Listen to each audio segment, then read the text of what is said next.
vamos a abrir la columna de la doctora Cotignola, que nos hablará sobre procesos de insanía. Y la pregunta que nosotros le hacemos es si pueden los vecinos de una presunta persona con discapacidad mental pedir su declaración. ¿Puede, doctora? A ver, ¿cómo les contamos un poco a todos? Algo que seguramente en cualquier casa de edificios, por supuesto, o en cualquier barrio con los vecinos linderos puede suceder. ¿Qué es esto de que los vecinos se encuentran legitimados, que pueden solicitar la declaración de incapacidad o demencia, como bien dice nuestro actual Código Civil en su artículo 144? ¿Qué personas pueden pedirle al juez cuando un vecino, por una debilidad mental, que no sabemos si encuadra o no en un proceso de insanía, es decir, si esa persona va a tener que ser declarada insana, tal como lo dice el Código Civil? ¿Y en qué casos esto va a suceder? ¿O cuáles son los datos que debemos tener en cuenta para considerar que un vecino puede estar en curso, encuadrado en esa contingencia? Cuando hay gritos, cuando hay amenazas, cuando hay insultos entre los mismos copropietarios, uno de ellos el vecino presuntivamente enfermo de una debilidad mental, que no sabemos si todavía va a ser declarado como persona incapaz, pero también cuando esa persona a veces no se la agarra con los vecinos, pero sí se la agarra con las cosas que forman parte común del edificio o de los linderos. Suele suceder esto. Y en ese caso, ¿qué tenemos que hacer? Primero, esta denuncia se debe formalizar ante un juez, ante el juez competente, es el juez civil, y esto sucede en todas las jurisdicciones de la República Argentina, no solo aquí en la capital federal. La persona, el vecino que se considere damnificado, primero va a tener que realizar una intimación, una comunicación por un medio fehaciente, digamos una carta documento, por ejemplo, a los que supuestamente puedan ser familiares, parientes legítimos de esta persona presuntivamente enferma que está generando disturbios y desavenencias en el edificio.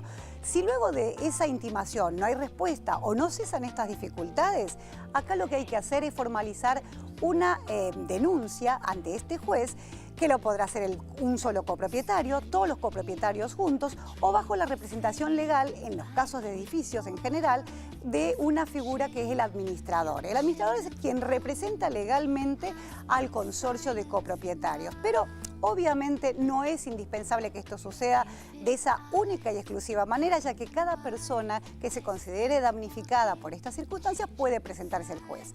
¿Y quién puede hacerlo? ¿Quién puede hacer esta denuncia? Como dice el Código Civil, los cónyuges, cuando no están separados ni divorciados, los parientes obviamente de la persona con la presuntiva enfermedad mental.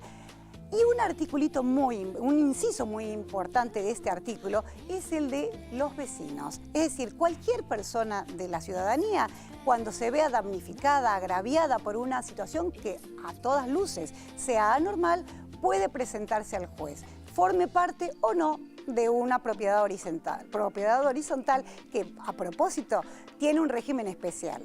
Pero lo que yo quería contarles es que este proceso que pueden hacer los vecinos, lo hacen enmarcados en un procedimiento especial, que dijimos que era el de insanía, pero no es automático.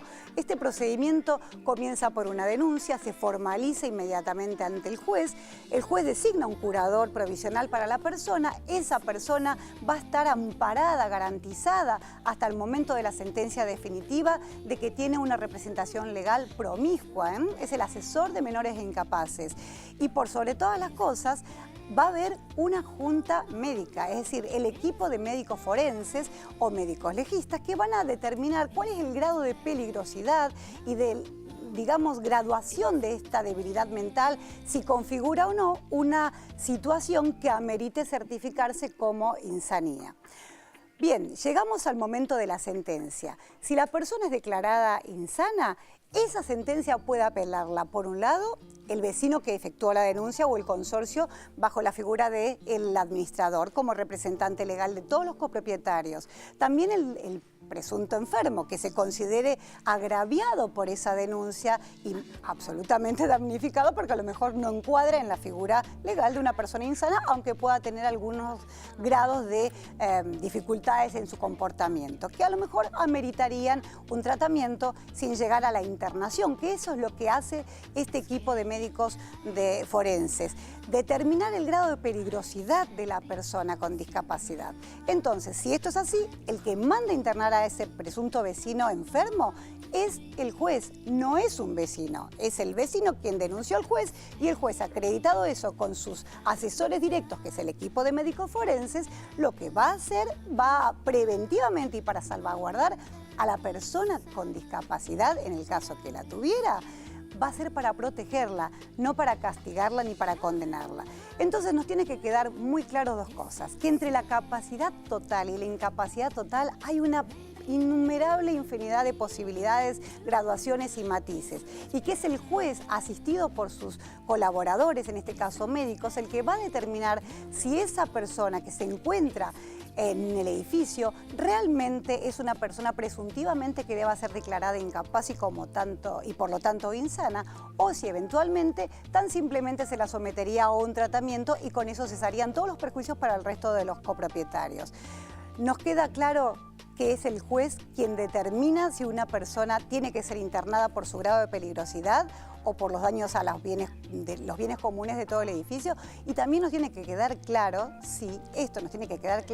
que el administrador, en el caso que haya administrador en un edificio, tiene que contar con un poder especial de todos los consorcistas. No lo puede hacer por la mera representación, porque su función solo se acota a las acciones de mantenimiento, de conservación y de funcionamiento del edificio. Y nada más. Espero les haya servido y por supuesto siempre vamos a estar para poder ampliar un poquitito todos estos temas que pasan en todas partes de la República Argentina, no aquí solamente en la capital federal y en las grandes ciudades muy urbanizadas.